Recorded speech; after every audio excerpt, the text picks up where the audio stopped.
L'épître aux Éphésiens est l'épître qui fait le lien entre le ciel et la terre. Une expression de cette épître que l'on retrouve nulle part ailleurs, c'est dans les lieux célestes. Et dès le premier chapitre de l'épître aux Éphésiens, Paul nous introduit dans cette dimension extraordinaire, les lieux célestes auprès de Dieu en Jésus-Christ. Des versets 1, chapitre 1er, versets 3 à 14, en une seule phrase, écrite comme un poème, en 4 strophes, Paul nous présente le plan de Dieu pour le salut des hommes dès l'éternité passée et accompli dans les derniers jours en Jésus-Christ. En Christ, nous dit-il, dans les lieux célestes, nous avons été bénis de toutes sortes de bénédictions spirituelles. Élus, rachetés, scellés, adoptés en vue d'un héritage éternel auprès de Dieu. Non par notre volonté, par nos efforts ou par nos mérites, mais par la volonté de Dieu de se former en Jésus-Christ, son Fils, un peuple pour sa gloire. Après nous avoir présenté l'immensité de ce plan, Paul peut être soucieux de ce que nous puissions assimiler davantage ces choses qui dépassent notre entendement. Fait monter alors une prière vers le Père. Une prière non pas seulement pour les Éphésiens, à qui il adresse cette lettre, mais aussi pour tous les croyants de tous les temps qui viendraient à lire cette lettre et dont nous faisons partie. Et Paul prie le Père d'illuminer les yeux de notre cœur, les yeux de notre esprit, de notre entendement, afin que nous saisissions ce que signifie, quelle est la portée de tout ce qu'il vient nous décrire, de toutes ces bénédictions spirituelles célestes, et que nous puissions commencer, dès cette terre, dès aujourd'hui, à en saisir par la foi les bénédictions qu'il est prêt à nous communiquer.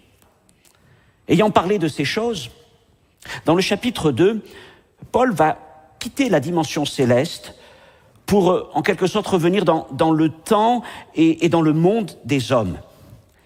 Et après avoir exposé le plan du salut, les bénédictions liées au salut, il passe maintenant à la description du processus par lequel nous accédons à ces bénédictions. Donc, le chapitre 1er d'Éphésiens révèle le plan de Dieu, le plan éternel de salut divin. Et le chapitre 2 que nous allons étudier ce soir nous enseigne comment entrer dans ce projet divin. Alors, encore une fois, bonsoir à tous qui nous rejoignez pour ce temps d'enseignement. Et c'est une grâce que de pouvoir ouvrir la parole du Seigneur avec vous dans ce 2e chapitre de l'épître aux Éphésiens. Et vous savez que tout au long de ces mois qui viennent, nous allons parcourir les unes après les autres ces épîtres de Paul avec cette idée de parcourir un chapitre, un message. Alors, aujourd'hui, devant l'ampleur du chapitre 2 et toutes les choses à traiter, j'avoue que je fais une entorse à cette règle puisque je vais traiter en 2 fois ce chapitre et d'ici quelques semaines, lors d'un culte du dimanche matin, j'aborderai la 2e partie des versets 11 jusqu'au verset 22, tandis que dans cette vidéo, nous allons nous en rester sur les 10 premiers versets. Alors, comme d'habitude, vous trouverez d'ici quelques jours dans le descriptif de cette vidéo sur notre chaîne YouTube, vous trouverez les notes en PDF, le lien vers un podcast si vous préférez plutôt suivre cet enseignement en audio. En tout cas, nous essayons de mettre avec l'équipe technique qui m'assiste tous les moyens pour que vous puissiez suivre au mieux ces enseignements et vous édifier dans votre foi. Avant d'aller plus loin, nous allons prier le Seigneur. Notre Dieu, notre Père, ce soir encore, nous ouvrons ta parole. Elle est pour nous une source d'encouragement, une source d'édification. Elle nous fortifie, elle nous équipe. Et Seigneur, elle nous donne la force de tout surmonter. Et par la puissance de ton esprit, elle devient vivante en nous. Et je prie, Seigneur, que dans ma bouche, ce soir, ta parole soit un pain de vie, une source d'eau fraîche. Peut-être, Seigneur mon Dieu, une épée qui vient nous fouiller au plus profond des cœurs. Mais Seigneur, que tout soit pour ta gloire. Seigneur, je prie que tu m'accordes de prêcher d'une manière irréprochable. Seigneur, sans retrancher, sans ajouter, sans déformer, mais en étant conforme à ta volonté. Bénis ces instants dans le nom de Jésus. Amen. Alors ce soir, nous sommes donc dans le second chapitre de l'Épître aux Éphésiens. Je vous ai dit, là, Paul nous ramène maintenant dans notre dimension, la dimension des hommes, après nous avoir introduits dans les lieux célestes au premier chapitre. Et dans cette section des versets 1 à 10, nous pouvons identifier 4 parties que nous allons étudier successivement. La première, des versets 1 à 3, pourrait s'intituler « Ce que nous étions ». Versets 1 à 3. Versets 4 à 7, « Ce que nous sommes devenus ». Versets 8 à 10, « Comment nous le sommes devenus ». Et enfin, verset 10, deuxième partie, « Ce pourquoi nous le sommes devenus ». Voilà donc notre programme pour cette vidéo. Et tout de suite, premier point, ce que nous étions. Et nous allons faire une lecture des 3 premiers versets de ce chapitre 2. Donc, Éphésiens, chapitre 2, versets 1 à 3. Vous étiez morts par vos offenses et par vos péchés, dans lesquels vous marchiez autrefois selon le train de ce monde, selon la puissance, le prince de la puissance de l'air, de l'esprit qui agit maintenant dans les fils de la rébellion. Et nous tous aussi, nous étions de leur nombre et nous vivions autrefois selon les convoitises de notre chair, accomplissant les volontés de la chair et de nos pensées, et nous étions par nature des enfants de colère comme les autres. Voilà pour cette première lecture. Alors, que trouvons-nous dans ce passage ? Premièrement, un diagnostic. Un diagnostic pas facile à entendre, puisqu'il nous dit que les hommes vivent une vie misérable. Et voilà donc que Paul commence ce propos, donc après nous avoir ramenés dans les lieux célestes, nous ramenant sur terre, il commence avec une formule assez choc, « Vous étiez morts ». Et c'est là un constat terrible, à la fois universel et individuel. Nous étions morts, j'étais mort. Et c'est la situation de tout homme qui, sans Christ, naît et vit dans ce monde. Mais c'est aussi le point de départ du processus du salut. Tout diagnostic, entendu et accepté, est le point de départ du processus de guérison. Et donc, ce diagnostic nous dit que l'homme est comme mort aux yeux de Dieu. Et bien sûr, comme tout diagnostic, faut-il encore le comprendre et l'admettre pour soi. Car il n'y aura pas de traitement possible tant qu'il n'y a pas de diagnostic posé et accepté. Alors, comprendre notre statut naturel devant Dieu est essentiel. Car c'est de ce diagnostic que se formule le remède.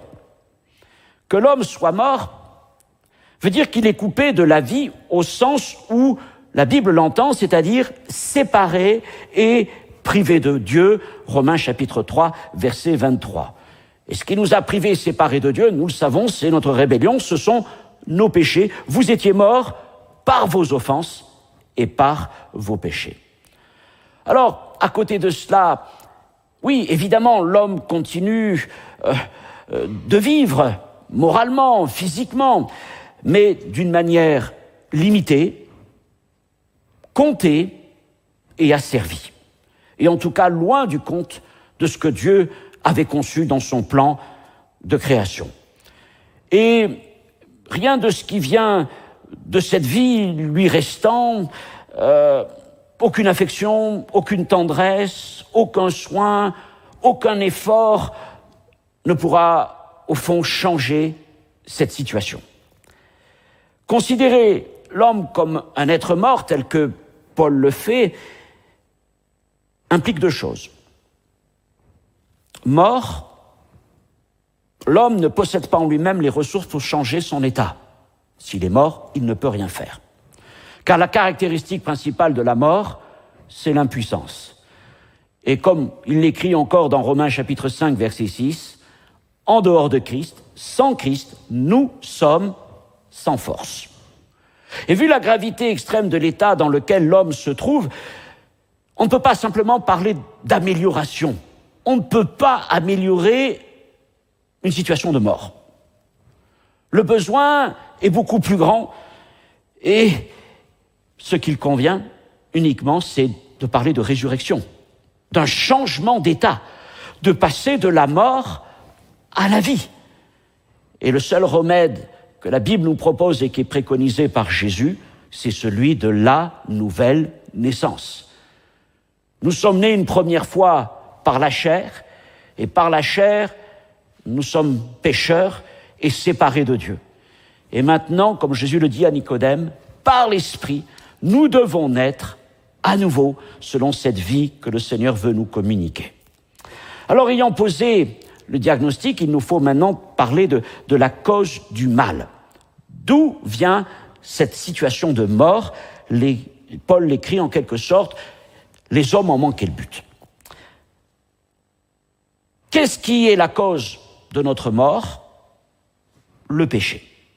C'est par le péché que la mort est entrée dans l'humanité et qu'elle continue à y régner. Romains 5, verset 12, par un seul homme, le péché est entré dans le monde et par le péché, la mort, et la mort s'est étendue à tous les hommes parce que tous ont péché. Et si le malade doit accepter le diagnostic, il doit aussi en entendre la cause. Il est mort, l'homme est mort devant Dieu parce qu'il est pécheur. Et péché, nous dit la Bible, d'après l'étymologie du mot en hébreu, péché, c'est manquer la cible. Nous n'avons pas atteint la cible, l'objectif que Dieu a placé devant nous, c'est-à-dire sa gloire, sa sainteté, sa perfection, sa justice. Alors, manquer la cible ne veut pas dire que nous sommes tous tombés dans les pires travers et dans les pires péchés. Il peut y avoir, c'est vrai, des degrés d'échec, des différents niveaux d'immoralité, de décadence entre les hommes, mais dans tous les cas, aucun d'entre nous n'a atteint la cible. Que nous l'ayons manqué de peu ou que nous l'ayons manqué de beaucoup, de toute façon, nous l'avons manqué et nous sommes tous pécheurs et nous sommes tous morts aux yeux de Dieu. Aucun n'a atteint la gloire de Dieu, aucun n'a atteint la perfection de Dieu, aucun n'a atteint sa sainteté, aucun n'a accompli sa volonté, aucun à l'exception de Jésus-Christ.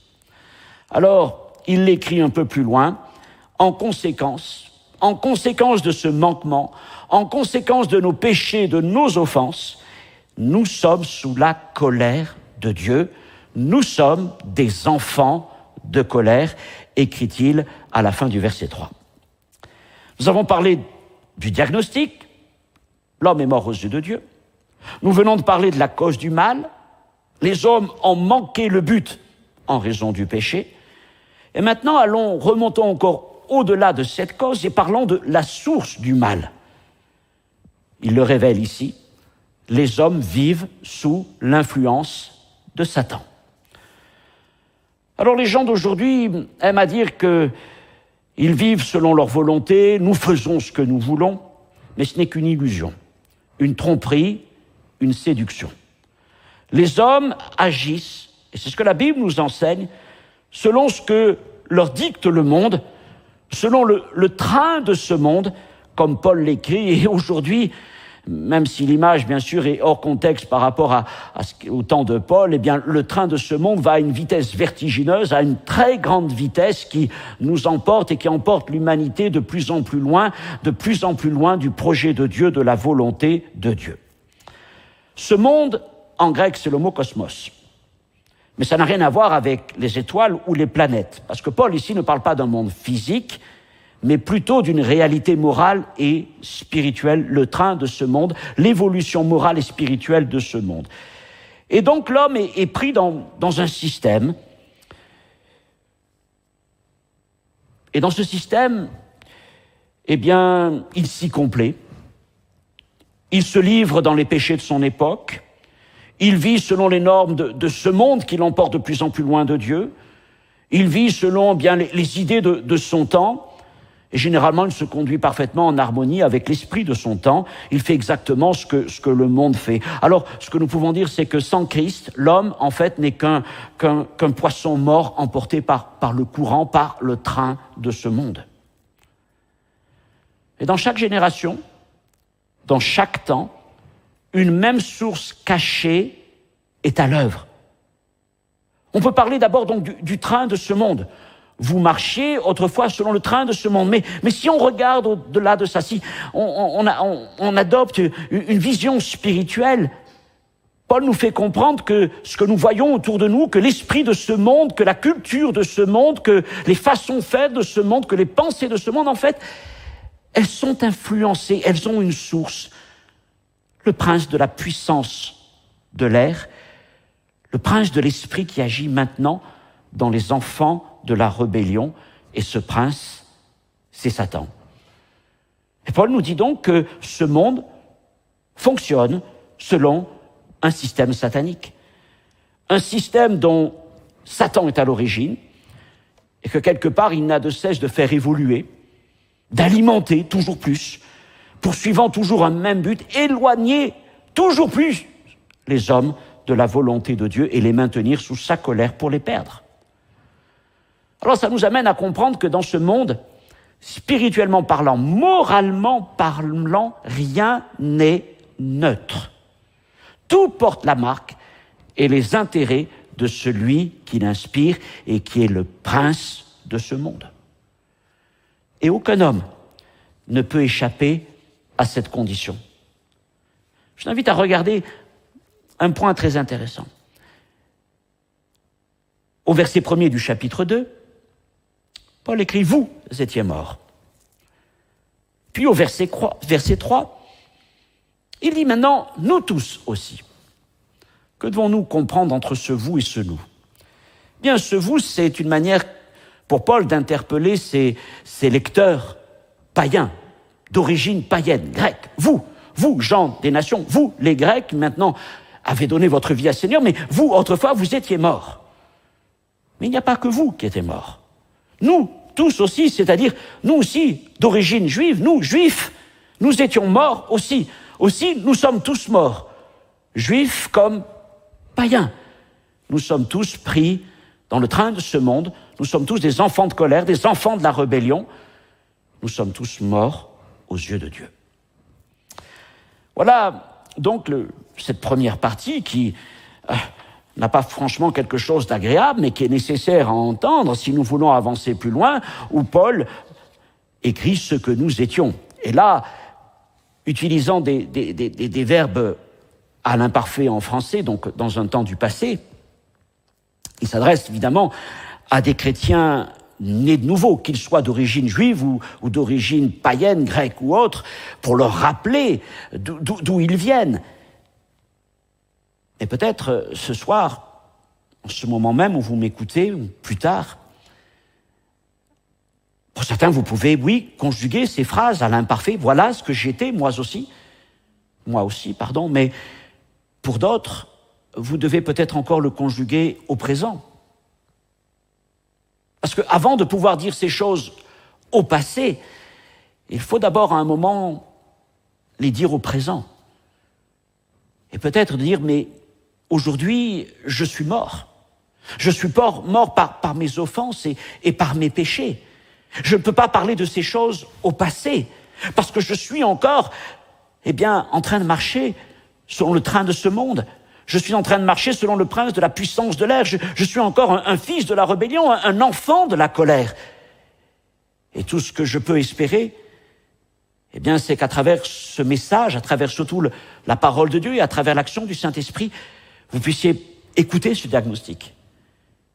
Pour que, en suivant le fil de la pensée de l'apôtre, vous puissiez en arriver, vous aussi, à conjuguer avec nous ces versets au passé. Pour dire, oui, j'ai été ceci, mais maintenant, en Jésus-Christ, je suis devenu quelqu'un de nouveau. Alors, ce que nous sommes devenus, c'est la deuxième section, la deuxième partie de ce magnifique passage, ce que nous sommes devenus, et nous allons parler du salut de Dieu. Lisons les versets 4 à 7 du chapitre 2 de l'Épître aux Éphésiens. Mais Dieu, qui est riche en miséricorde, à cause du grand amour dont il nous a aimés, nous qui étions morts par nos offenses, nous a rendus à la vie avec Christ. Et c'est par grâce que vous êtes sauvés. Il nous a ressuscités ensemble et nous a fait asseoir ensemble dans les lieux célestes en Jésus-Christ afin de montrer dans les siècles à venir l'infinie richesse de sa grâce par sa bonté envers nous en Jésus-Christ. Alors, regardons les points principaux de ces 4 versets. Premièrement, verset 4, il est question de la source du salut, l'amour de Dieu, le grand amour dont il nous a aimés. Alors, après avoir parlé de la condition universelle des hommes, vous, nous, Paul se tourne maintenant vers Dieu. Verset 4, mais Dieu. Dieu est le seul à pouvoir changer notre situation. Cette situation de laquelle nous sommes tous, ou nous étions tous captifs, et sa volonté est de ramener les hommes vers lui, de nous sortir de cette situation en nous sauvant. Verset 8. Et la volonté de Dieu, cette volonté de nous sauver, s'enracine dans son amour. Ce grand amour dont il nous a aimés. Et l'expression « ce grand amour » nous renvoie au chapitre 1er, verset 5, où déjà il nous disait que Dieu nous a prédestinés dans son amour à être ses enfants d'adoption. L'amour de Dieu est la source de notre salut. Et bien sûr, nous connaissons ce magnifique verset de Jean 3,16 qui, à lui seul, résume tout l'Évangile. Car Dieu a tant aimé le monde, qu'il a donné son Fils unique afin que quiconque croit en lui ne périsse point, mais qu'il ait la vie éternelle. Dieu a tant aimé le monde.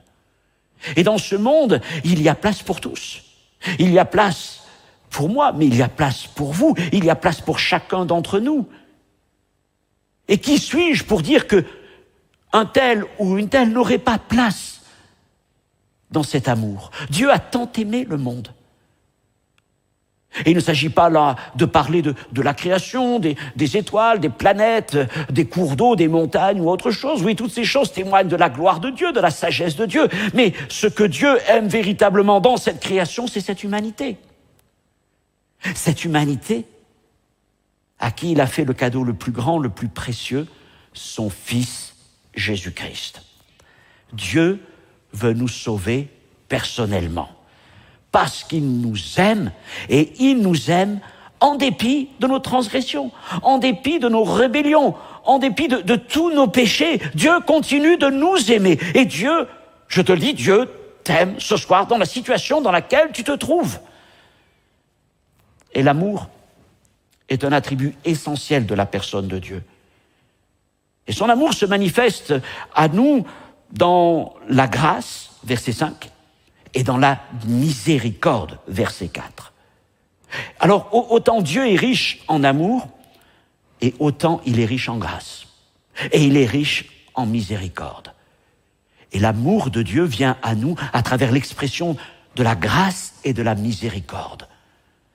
Car Dieu nous voit tels que nous sommes. Son amour ne l'amène pas à gommer, à effacer comme cela, à passer outre l'état misérable dans lequel nous sommes.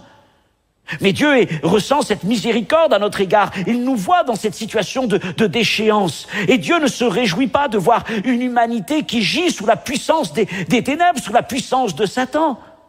Et son désir est de nous arracher de ce monde, de nous arracher de cette puissance-là. Et il nous tend alors une main d'amour. Et son désir, nous voyant morts, est de nous ramener à la vie. Verset 5, nous rendre à la vie. Et nous devons comprendre donc que ce salut que nous prêchons, que nous annonçons, que l'Église de Jésus-Christ prêche depuis 2000 ans, est l'expression de l'amour d'un Dieu qui est riche en miséricorde, en patience et en grâce à l'égard de chaque homme, de chaque femme, quelle que soit son origine, son passé, son présent. Oui, Dieu t'aime, et en raison de cet amour, il est résolu à te sauver. La preuve, il t'a donné Jésus-Christ comme rédempteur, comme sauveur. Alors au verset 5 et verset 6, ça nous amène maintenant à parler de l'œuvre du salut.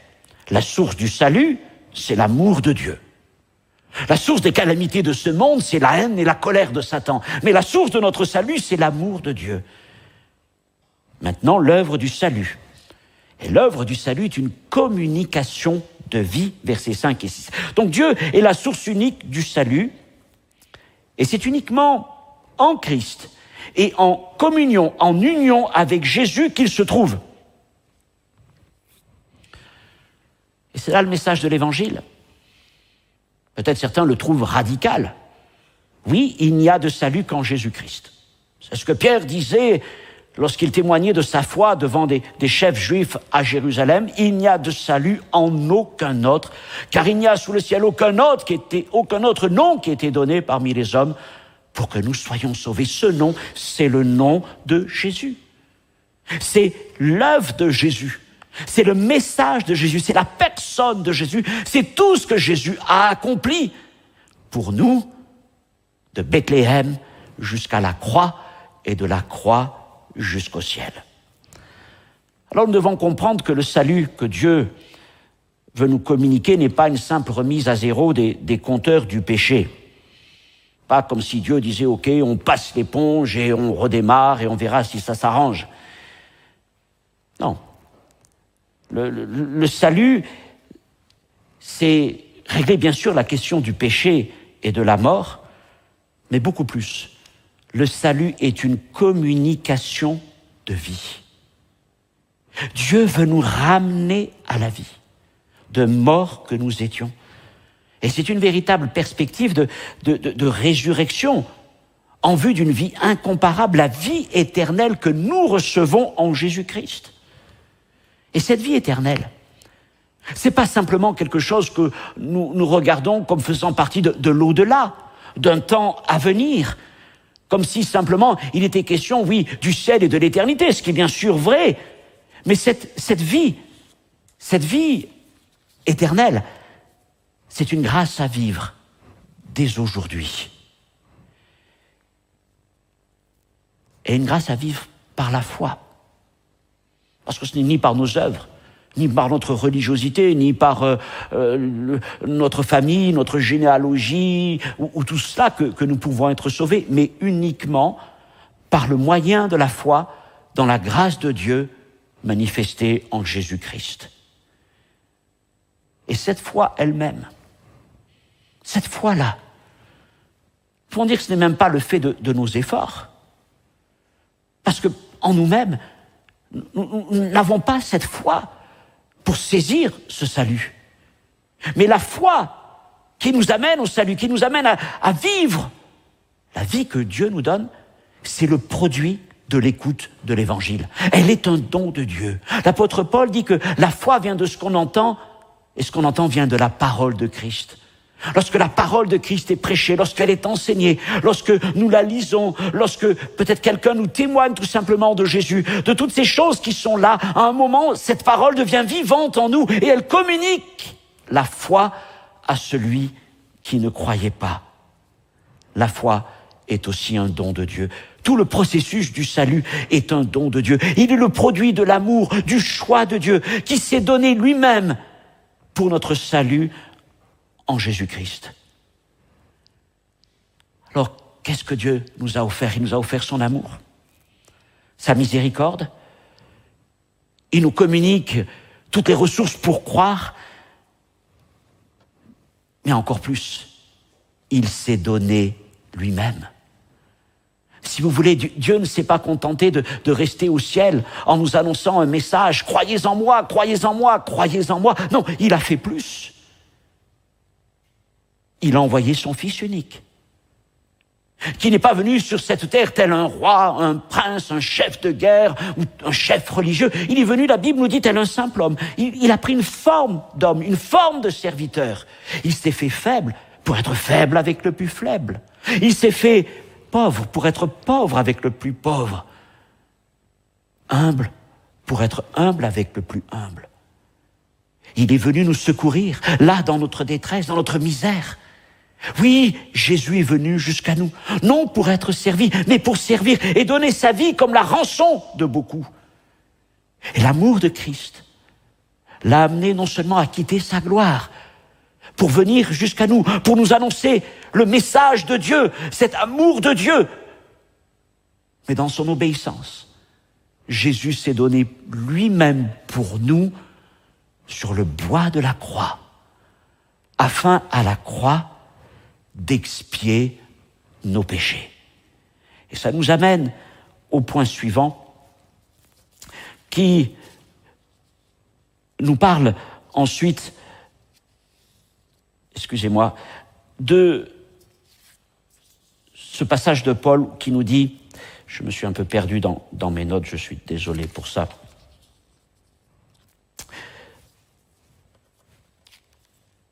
Quand il y a trop de pages, voyez-vous. Qui nous dit que ce n'est point par les œuvres, afin que personne ne se glorifie. Le salut, provenant tout entier de la grâce et du don de Dieu, c'est à Dieu seul qu'en revient toute la gloire. Nous n'avons rien à mettre en avant, à exposer. Nous n'avions pas la force de nous sauver, nous étions morts. Nous n'avons rien à produire aux yeux de Dieu, nous n'avions pas la capacité. Et tout ce que nous sommes devenus, nous le devons à notre Seigneur. C'est lui qui a agi en nous pour nous amener au salut.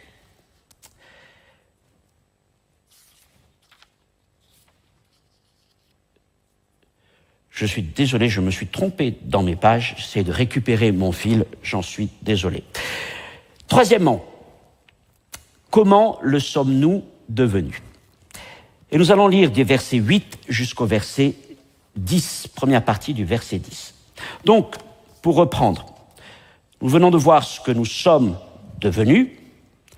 1, nous avons parlé de la source du salut, l'amour de Dieu. Deuxièmement, de l'œuvre du salut, qui est une communication de vie. Maintenant, troisième partie, comment le sommes-nous devenus ? Versets 8 à 10. Car c'est par la grâce que vous êtes sauvés, par le moyen de la foi, et cela ne vient pas de vous, c'est le don de Dieu. Et ce n'est point par les œuvres, afin que personne ne se glorifie, car nous sommes son ouvrage, ayant été créés en Jésus-Christ. Dans cette section, Paul décrit en quelque sorte le processus du salut, ce qu'on pourrait appeler le modus operandi du salut. Comment avons-nous été sauvés ? Et la première chose qu'il affirme, verset 8, qui est une répétition du verset 5, que c'est par grâce que nous sommes sauvés. C'est par grâce que nous sommes sauvés. C'est à l'initiative de la seule bonté de Dieu que nous devons notre salut. Ce salut, basé sur le pardon et la grâce divine, n'est pas à venir. J'aimerais vous faire remarquer encore la conjugaison. Tout ça, c'est important. Il dit dans ce verset 8, « Car c'est par la grâce que vous êtes sauvés. » Ça veut dire que ce salut est déjà en notre possession. Bien sûr, nous serons pleinement sauvés au jour du retour de Jésus-Christ. Mais déjà, nous possédons cette assurance dans nos cœurs du pardon de nos péchés, de la vie éternelle, et nous avons en nous ce témoignage de l'Esprit qui nous permet de nous tourner vers Dieu en l'appelant Abba Père, notre Père. Alors certains pourraient trouver le disciple de Jésus-Christ, le chrétien, comme assez arrogant, de prétendre, oui, je suis sauvé, oui, j'ai l'assurance de mon salut, quand dans tant de religions, sinon toutes les religions, les hommes, même les plus religieux, les plus pieux de leur religion, même jusqu'au bout de leur vie, s'interrogent malgré tout sur leur devenir au-delà. Et nous, voici, nous, petits chrétiens, qui, jour après jour, ne cessons de témoigner que nous vivons dans chaque situation, dans chaque journée, du lundi au dimanche, de tous les mois de l'année, du printemps, de l'été, de l'automne ou de l'hiver, avec cette assurance que nous sommes sauvés. Et que nous sommes sauvés non pas à cause de nos efforts, mais à cause de la grâce infinie de notre Dieu. L'avons-nous reçu parce que nous sommes meilleurs? Certainement pas. Et au fond, il nous serait très difficile de dire pourquoi Dieu nous a aimés, pourquoi Dieu nous a tellement encouragés à recevoir ce salut. Qu'a-t-il trouvé en nous? Nous ne le savons pas, mais dans sa grâce, il a manifesté son salut. Un jour, il est venu à notre rencontre par sa parole et il a transformé nos vies. Deuxième processus après la grâce, par le moyen de la foi. C'est par la grâce que vous êtes sauvés, par le moyen de la foi. Accordé par grâce de la part de Dieu. Le salut de la part de l'homme ne peut être que reçu et cru. Nous ne pouvons rien faire d'autre. Nous ne pouvons rien faire d'autre. Ce que Dieu nous demande, c'est de croire, d'être à l'écoute et de croire. Et la foi en Jésus-Christ, la foi dans cette grâce manifestée en Jésus-Christ, est le seul, l'unique moyen d'accéder au salut. Paul continue. Et cela ne vient pas de vous, c'est le don de Dieu. Rien de ce qui est en nous, que nous sommes capables de produire, n'entre donc en ligne de compte pour notre salut, je l'ai dit plusieurs fois. Et tout ce que nous sommes en quelque sorte, tout ce que nous étions, tout ce que nous avons pensé, tout ce que nous avons peut-être construit dans nos vies, tout ce que nous pensions de positif même dans nos vies, eh bien tout ça est entièrement mis de côté. Mis de côté par Dieu dans le processus de notre salut.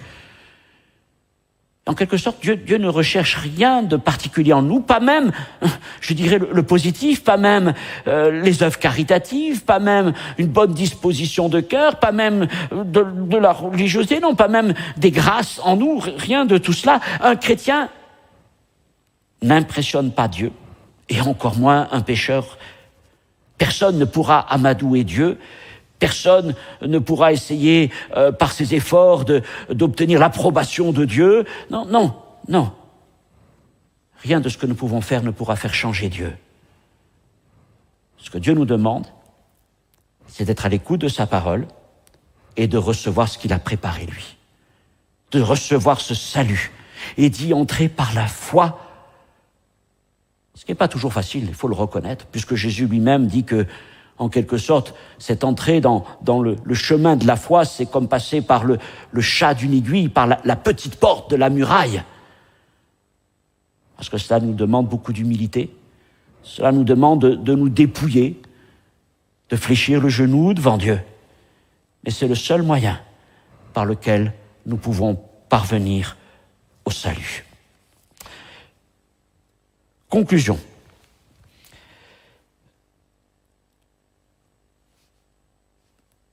Nous avons ce soir vu un peu ce chemin du salut. Nous sommes partis de cette situation de mort, de ce diagnostic que Paul établit. Diagnostic terrible, redoutable, vous étiez mort. Nous avons aussi vu la source de cette situation, la cause de cette situation. Et nous avons vu que c'est un constat qui s'étend à tous les hommes, païens, juifs. Autrement dit, parmi les hommes, aucun n'a trouvé la solution pour plaire à Dieu.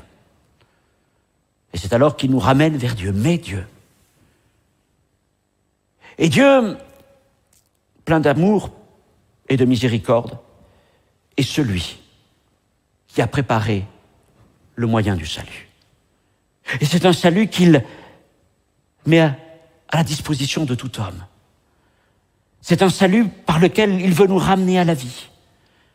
C'est un salut par lequel il veut nous élever jusqu'à lui. Et ce salut est annoncé aux hommes, peu importe leur situation passée, leur situation présente, ce qu'ils ont été, ce qu'ils sont. Le seul désir de Dieu, c'est que les hommes croient dans le message qu'il leur est annoncé. Croient dans cette vie que Dieu leur prépare. Et j'espère que, en relisant ce passage, vous pourrez aussi réfléchir. si vous êtes chrétien, disciple de Jésus-Christ, je vous invite à réfléchir à ce chemin que vous avez suivi vous-même. Ce chemin qui vous a conduit de cette situation de mort jusqu'à devenir cet ouvrage nouveau, créé en Jésus-Christ. De repasser sur votre cœur toute l'œuvre du salut. Vous rappelant, c'est vrai, ce temps où peut-être vous étiez vous-même pris dans le train de ce monde, où vous étiez aussi un enfant de la colère, un enfant de la perdition, et comment le salut en Jésus est venu jusqu'à vous. Je crois qu'il est toujours important de repasser par ce chemin afin de mesurer combien est grande la grâce de notre Seigneur, combien est riche sa miséricorde et son amour, et de nous dire que là où nous en sommes, ce n'est pas par notre force, ce n'est pas par notre volonté, mais c'est par la grâce de notre Seigneur. Et de cette histoire personnelle, de ce chemin personnel que nous avons franchi, dans lequel nous avons avancé, persévéré avec Jésus-Christ, nous en trouvons alors une force pour aller encore plus loin.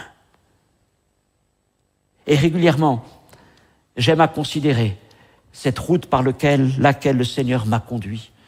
J'aime me rappeler ces moments importants où le Seigneur m'a convaincu de péché, où il a posé des jalons dans ma vie.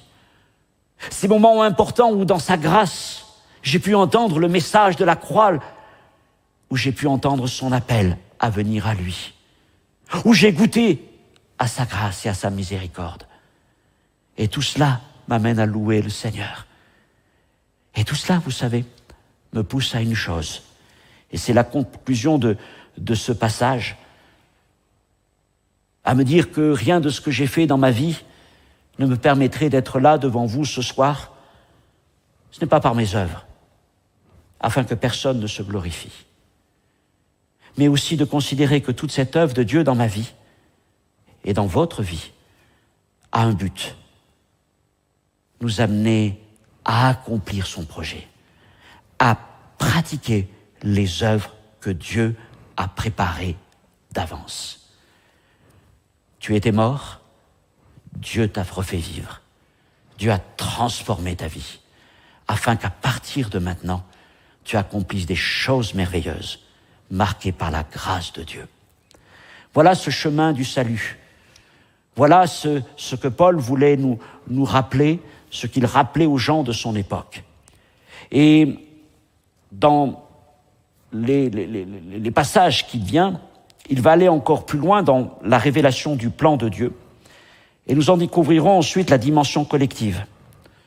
Et si là, il était question de chacun d'entre nous, de ce chemin du salut, nous parlerons ensuite de la manière dont Dieu s'est formé un peuple nouveau. Il nous a rassemblés, chacun, de là où nous étions. Et parfois, nous étions très loin de Dieu. Et il nous a rapprochés. Il nous a rapprochés les uns les autres pour se former ce peuple nouveau qui s'appelle l'Église. Et cette révélation de cette dimension collective ouvre la porte donc au thème suivant que l'apôtre Paul traitera dans les chapitres 3 et 4, l'Église, mystère caché de tout temps, mais révélé en Jésus-Christ. Voilà donc pour cette première partie du chapitre 2. Je l'ai dit, d'ici quelques semaines, début décembre, lors d'un culte, je traiterai la deuxième partie, des versets 11 jusqu'au verset 22, où il est question justement du rassemblement des païens et des juifs pour former ensemble, en Jésus-Christ, ce peuple nouveau qui s'appelle l'Église. Que Dieu vous bénisse. Prenez le temps de relire ces passages, de reprendre les notes et que la grâce du Seigneur vous accompagne.